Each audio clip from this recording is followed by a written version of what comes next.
Seja muito bem-vindo à segunda temporada do podcast Sextas Sustentáveis, onde continuamos a falar aqui na Rádio Observador de sustentabilidade empresarial e sempre com a ajuda dos profissionais da Sociedade de Advogados CMS Portugal.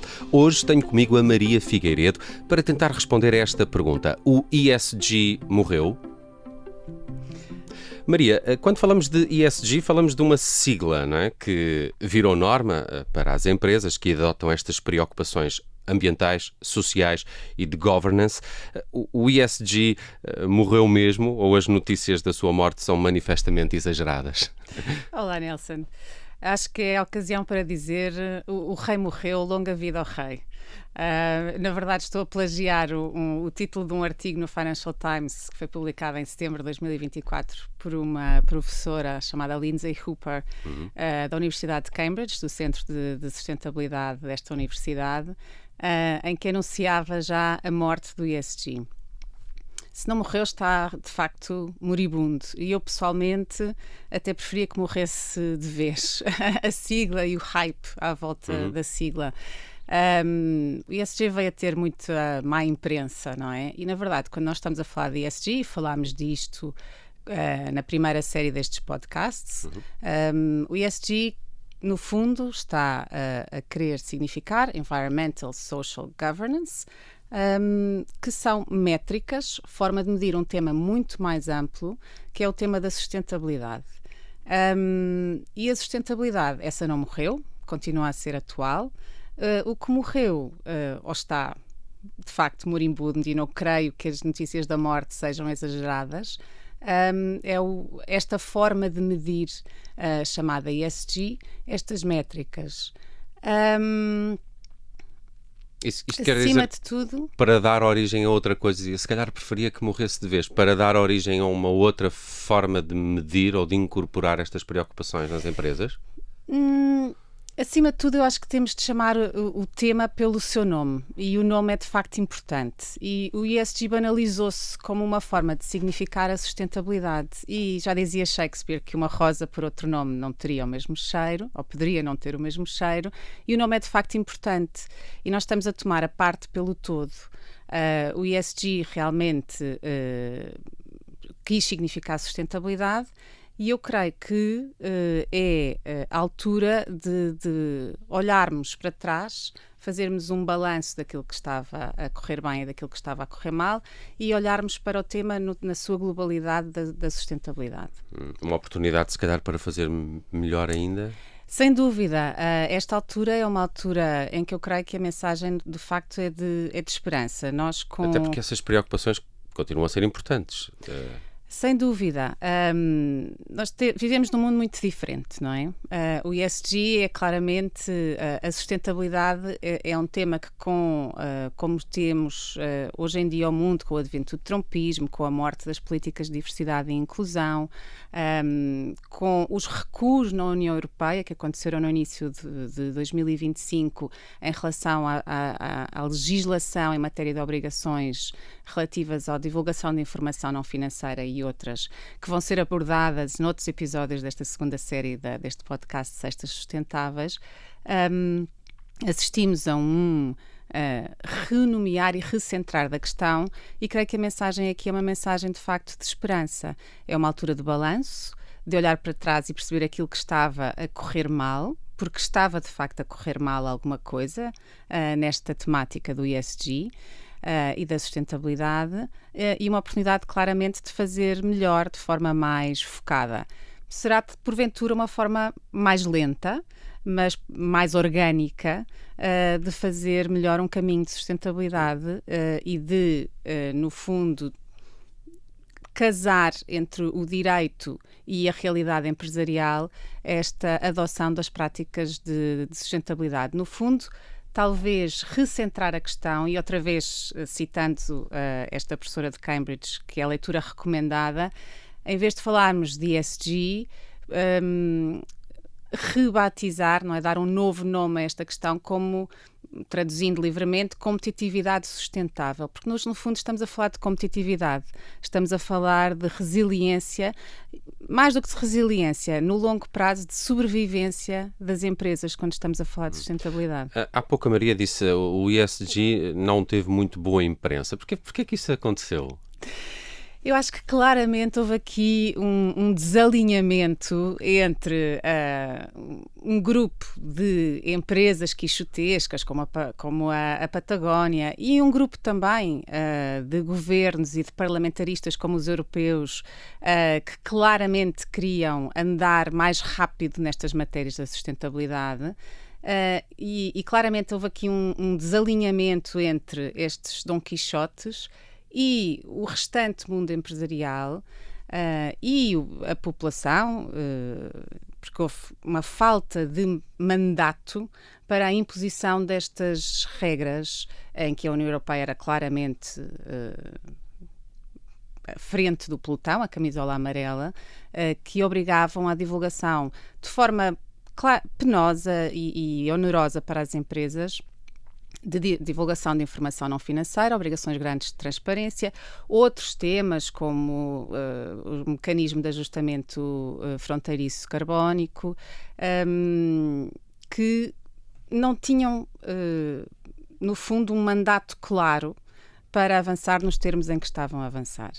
E, acima de tudo, porque falhou, parece-me, fazer entre estes Dom Quixotes e o resto do mundo empresarial e de governo, em todas as latitudes, perceber que quando estamos a falar de competitividade e quando estamos a falar de sustentabilidade, nós estamos a falar de um binómio que está em tensão. No fundo, estamos a falar de dois termos que devem andar de mãos dadas. Estamos a falar de olhar para a realidade empresarial tendo em conta não apenas o desempenho financeiro, mas tendo uma visão mais ampla em relação ao desempenho ambiental e ao desempenho social como condições de resiliência e de sobrevivência de uma empresa no longo prazo. E de competitividade. Sem dúvida, e de competitividade. Então não falamos só de uma mudança de nome, falamos aqui de uma mudança mais profunda de olhar para da forma como olhamos para estas preocupações. Eu quero acreditar que sim, eu quero acreditar que chamar ou olhar para aquilo que estava a correr mal nesta temática do ESG e das métricas, que no fundo, embora haja realmente aqui, e num tema que me é muito caro, um papel do direito em tornar a forma como as empresas encaram este tema o mais uniforme possível e tornar o campo igual para todos, a verdade é que a forma como estávamos a tomar a parte pelo todo fazia com que se olhasse para o tema como uma forma de cumprir calendário. E não era fácil, porque era oneroso e era trabalhoso, mas era fácil cumprir calendário só, sem olhar para o tema como um tema estratégico de sobrevivência e de resiliência das empresas. Portanto, eu quero acreditar que ao recentrar a questão, realmente estamos aqui a falar de uma mudança de paradigma em que podemos encarar a sustentabilidade como um tema estratégico que deve começar com uma reflexão estratégica. Quando nós, na CMS Portugal, trabalhamos estes temas com clientes, é normal que estes temas surjam porque é preciso responder a um determinado concurso, responder a uma determinada solicitação de um banco ou de um financiador. E, portanto, o processo começa, se calhar, pelo fim, tirando alguns clientes mais quixotescos, usando o termo que usei há pouco, mais cientes de que isto é um tema estratégico. E, portanto, ao começar dessa forma, normalmente salta-se essa etapa. Nós fazemos um diagnóstico de maturidade da empresa em termos de sustentabilidade. Este diagnóstico deverá levar a uma reflexão estratégica da empresa, mas se queremos responder a uma obrigação que é imposta por um cliente ou por uma determinada legislação, muitas vezes essa reflexão estratégica não é feita. Portanto, ao mudar a forma como encaramos para estes temas e, acima de tudo, a Europa, ao voltar atrás, ao pôr um travão nestas obrigações, está-nos a dar aqui uma oportunidade de fazer melhor e com mais tempo começando o tema pela reflexão estratégica que é necessária. De qualquer forma, continua a valer essa ideia de que a sustentabilidade está de facto muito ligada à competitividade. Não se tratam apenas de obrigações para concorrer a um concurso ou ganhar um concurso. Há de facto essa relação e num novo paradigma ela continua a fazer sentido. Não, essa relação é a relação que interessa. O meu primeiro professor destas matérias de sustentabilidade, nos idos de 2018, no Moreira da Cruz, na Católica, dizia: a sustentabilidade não é uma estratégia, é a estratégia. E de facto a questão aqui é essa. Nós temos de olhar para um panorama daqui a 10, 20, 30 anos, onde é que as empresas querem estar. E uma empresa que forneça peças ao setor automóvel, com a questão, por exemplo, da proibição na União Europeia de vender veículos a combustão a partir de 2035, as questões do setor da energia, a sustentabilidade ou a competitividade sustentável, no fundo, é uma forma, é a estratégia para assegurar a resiliência e sobrevivência da empresa. E também acesso a financiamento, em última análise. Os mercados financeiros ligados à sustentabilidade cresceram exponencialmente nos últimos tempos. Tem hoje em dia a americana 7 trilhões de dólares de financiamentos disponíveis em mercado para empresas que tenham ou acesso a fundos ou emitir obrigações verdes ou ligadas à sustentabilidade. Portanto, há aqui valor a ser libertado relativamente a estas matérias, sem dúvida. Mas vejamos, com a morte do ESG não se acaba com esta obrigação de recolha de muita informação, de divulgação de informação, como dizia, não financeira. Isso vai continuar a existir. Acho que não temos forma de fugir a isso. No fundo, não há forma de não ter dados para poder tomar decisões, e qualquer gestor sabe que é preciso ter dados para tomar decisões, e em última análise nós estamos aqui a falar de gerir risco. Aliás, a Christine Lagarde, como presidente do BCE em fevereiro deste ano, veio, no fundo, numa carta aberta aos parlamentaristas europeus, criticar o passo atrás, o travão, que vai ser explicado em maior detalhe nos próximos episódios deste podcast, que a Europa tomou em relação às obrigações de divulgação de informação não financeira, porque são precisos esses dados para tomar decisões. No caso concreto, por exemplo,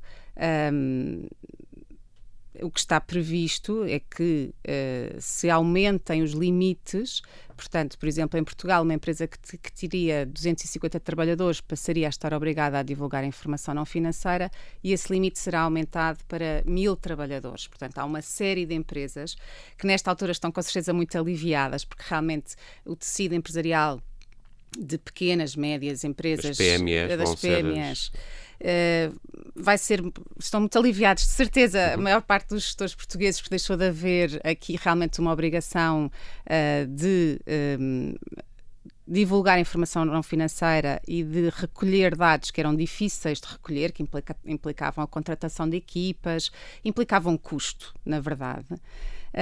E, portanto, ganhou-se aqui um fôlego para conseguir fazer isto de uma forma melhor. Espero eu que também, e essa foi uma das preocupações da União Europeia, de uma forma mais simplificada para uma série de empresas que tenham menos recursos para o fazer. Porque essas eram as que tinham maior dificuldade, e o grande tecido empresarial português é composto por essas empresas, não é? Sem dúvida, e nós em Portugal temos claramente duas velocidades nestas matérias, e creio que esta travão que a Europa tomou em termos legislativos irá certamente permitir fazer melhor quanto à divulgação de informação não financeira para essas empresas. Aliás, uma das preocupações é realmente adotar padrões simplificados de divulgação de informação não financeira para esse tipo de empresas, que deixarão de estar quando for aprovado este pacote legislativo novo, para substituir um que ainda não tinha sido transposto para Portugal, embora o prazo já tivesse passado, uma vez que deveria ter sido transposto até julho de 2024. Mas que deixarão de estar obrigadas e passarão a ter disponível uma forma de divulgar informação não financeira mais simples quando o queiram fazer de forma voluntária.